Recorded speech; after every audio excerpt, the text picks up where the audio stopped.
জন্য যা কিছু প্রয়োজন তাই করব। পরিশেষে আমরা একটা কথা বলি, আল্লাহ রাব্বুল আলামিন কুরআনের প্রথম সূরা ফাতিহার মধ্যে বলেছেন ইয়াকা না'বুদু ওয়া ইয়াকা নাস্তাঈন, যে আমরা আল্লাহর প্রশংসা করি এবং তারই সাহায্য চাই। তো আমরা সর্বস্তরের মানুষ, আমরা ধর্মের মধ্যে চেষ্টা করব থাকার জন্য।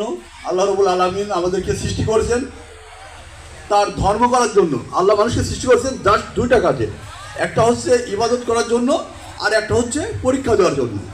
আমরা যদি পৃথিবীতে দেখি সমস্ত কাজই কিন্তু তাই। একজন ছাত্র সারা জীবন পড়ালেখা করবে, বছর শেষে তাকে পরীক্ষা দিতে হয়, উত্তীর্ণ হলে পরে পরের ক্লাস, না হলে ওইখানে রেখে দেয়। একজন কৃষক ঠিক তাই, সারাদিন রোদে পুড়ে বৃষ্টি ভিজে ফসল ফলায়, যদি ভালো ফসল পায় তাহলে সে সাফল্য, যদি না পায় সে ফেলায়। জীবনের প্রত্যেকটা ক্ষেত্রই ঠিক একই রকম। তো যাই হোক, আমার পরে আরও অনেক ভাই আছে, তারা মূল্যবান কথা বলবেন। আমি সবচাইতে বেশি এখানে শ্রদ্ধা জ্ঞাপন করি ভান্ডারীকে, যিনি এইভাবে প্রত্যেক বছরে মানুষকে হেদায়েতের জন্য অথবা জ্ঞান দেওয়ার জন্য, জ্ঞানের জন্য এখানে ডাকেন। তার কাছে আসে অনেকেই অনেক প্রকার জ্ঞান আহরণ করে, এটা অব্যাহত থাক। পরিশেষে সবার সুস্বাস্থ্য কামনা করি। ভান্ডারী বারবার এখানে তার সুন্দরতম অনুষ্ঠান করুক যাতে, এবং আমাদের সাথী ভাই সামনে নির্বাচিত হোক, এই বলে আমি আমার সংক্ষিপ্ত বক্তব্য শেষ করছি। আল্লাহ হাফেজ। ভান্ডারী সাহেব জিন্দাবাদ, বাংলাদেশ জাতীয়তাবাদী দল বিএনপি জিন্দাবাদ। আসসালামু আলাইকুম ওয়া রাহমাতুল্লাহ। এই জন্য আমরা এলাকার মানুষ গর্বিত, তাকে নিয়ে আমরা গর্ব করি। বাংলাদেশ জাতীয়তাবাদী দল, আপনারা সবাই জানেন, দীর্ঘ 17-18 বছর আমরা নির্যাতিত, নিপীড়িত। শুধু আমরা না, মানসিকভাবে, সামাজিকভাবে, অর্থনৈতিকভাবে আপনারা সাধারণ মানুষও সবাই নির্যাতিত ছিলেন। কোনো না কোনোভাবে প্রত্যেকটা মানুষ আমরা নির্যাতিত হয়েছি। এই সব জায়গা থেকে আমাদের দীর্ঘদিন আন্দোলন সংগ্রাম করে আমাদের নেতৃবৃন্দরা বলে গেছেন, আসলে এই অনুষ্ঠানগুলোতে আপনাদের সামনে আসতে পারেন নাই, কারণ ওনাদের মাথায় অনেক মামলা ছিল, ওনারা ঘরে ঘুমাতে পারতেন না। আসলেই তাই, বাস্তবতাই তাই। আমরাও আজকে যে দুটো কথা বলার সুযোগ পাচ্ছি, আজকে 17-18 বছরে, 16-17 বছরে আন্দোলনের ফসল, সর্বশেষ ছাত্র জনতা এবং বিভিন্ন সংগঠন, রাজনৈতিক সংগঠনের আন্দোলনের ফসল হিসাবে আজকে দুটো কথা আমরা বলার সুযোগ পেয়েছি। আমাদের নামেও অনেক মামলা, সে মামলাগুলোর কথা নাই বলি, অনেক নির্যাতিত হয়েছে। আমরা বলি এই অনুষ্ঠানগুলোর যদি কোনো বাধা আগামী দিনে আসে, আপনাদের এই এলাকার স্বার্থে, এই এলাকার মাথা বলছিলাম, এই অনুষ্ঠানগুলোকে আমরা সার্বিকভাবে সহযোগিতা করার চেষ্টা করে যাব। নেতৃত্ব দিচ্ছেন আমাদের খোকসা কুমারখালী, এশিয়ার গ্রুপের চেয়ারম্যান, উদীয়মান রাজনৈতিক ব্যক্তিত্ব, শিল্পপতি আমাদের জনাব শেখ সাজি সাহেব, তার পক্ষ থেকে আমরা এসেছি, তার প্রতিনিধিত্ব করতে আমরা এসেছি। তার পক্ষ থেকে সুস্পষ্ট বার্তা, আমাদের এলাকাতে কখনো কোথাও খোকসা কুমারখালীতে রাজনৈতিক হানাহানি থাকবে না, রাজনৈতিক দ্বিধাদ্বন্দ্ব থাকবে না, প্রতিযোগিতা থাকবে, প্রতিযোগিতা করবেন, বিভিন্নভাবে মানুষ প্রতিযোগিতা করবে, কিন্তু কোনো রাজনৈতিক হানাহানি, হিংসা প্রতিহিংসা থাকবে না। সেই কারণে উনি আমাদেরকে বলেছেন ওইখানে যাবেন, আপনারা তাদেরকে আশ্বস্ত করবেন এই অনুষ্ঠানগুলো করার জন্য। আজকে এই তিলে তিলে তিলে তিলে এই জায়গাটাতে আসতে পেরেছেন।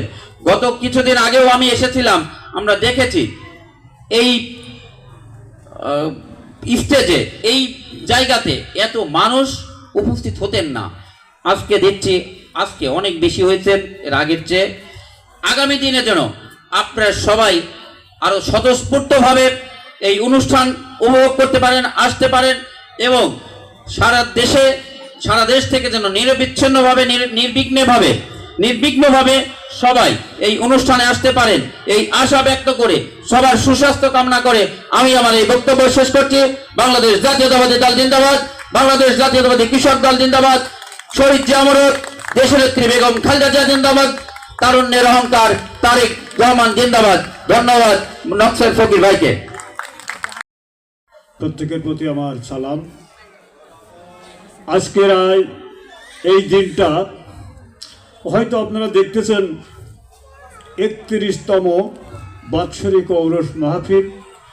আল্লাহ পাকের অশেষ মেহেরবানিতে আমার এলাকাবাসীর সুন্দর আচরণের মধ্যে দিয়ে 31তম ঔরস উদযাপিত হচ্ছে। হয়তোবা কথাটা যদিও আমার বলা উচিত নয়, তাও বলতেছি, গতবারের আগের বার তাতে মনে হয় 7-8 লক্ষ টাকা আমার খরচ। আমার দ্বিতীয় দিন পুলিশ প্রশাসন এমনি কায়দায় খুলনার থেকে পর্যন্ত পুলিশ বহর এসে সামান্য এই ক্ষুদ্র পল্লী গ্রামের একটি অনুষ্ঠান ভাঙার জন্যে এরা এসেছে। কত বড় দুঃখজনক ঘটনা! আমার দূর দূরান্তর থেকে আশেকান জাকেরান দুই চোখের পানি ঝরাতে ঝরাতে তারা বিদায় হয়েছিল। হয়তো বা আল্লাহর অশেষ রহমতে যিনি দুলুকে ভুলুকে ফকিরকে বাদশা করে, বাদশাকে ফকির করে, তিনার অশেষ রহমতে আজকে দেশের সেই ফকিরকে বাদশা করেছে, বাদশাকে ফকির করেছে। আমরা তা বাস্তব দেখেছি। কি গো, দেখে নাই?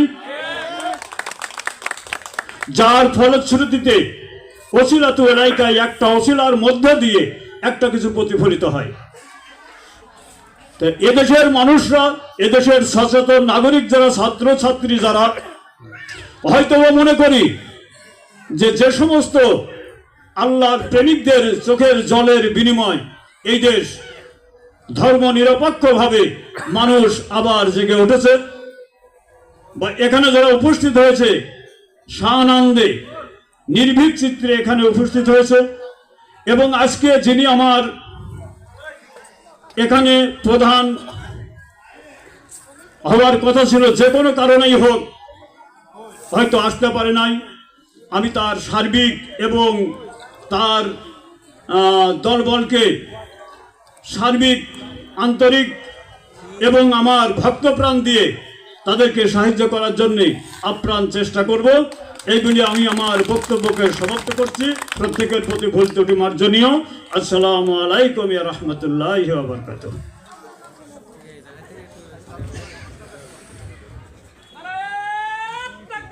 আল্লাহু আকবার, আল্লাহু আকবার, ইয়া রাসূলুল্লাহ, ইয়া মুর্শিদ গাউসুল আজম, জিন্দাবাদ, জিন্দাবাদ, জিন্দাবাদ, জিন্দাবাদ।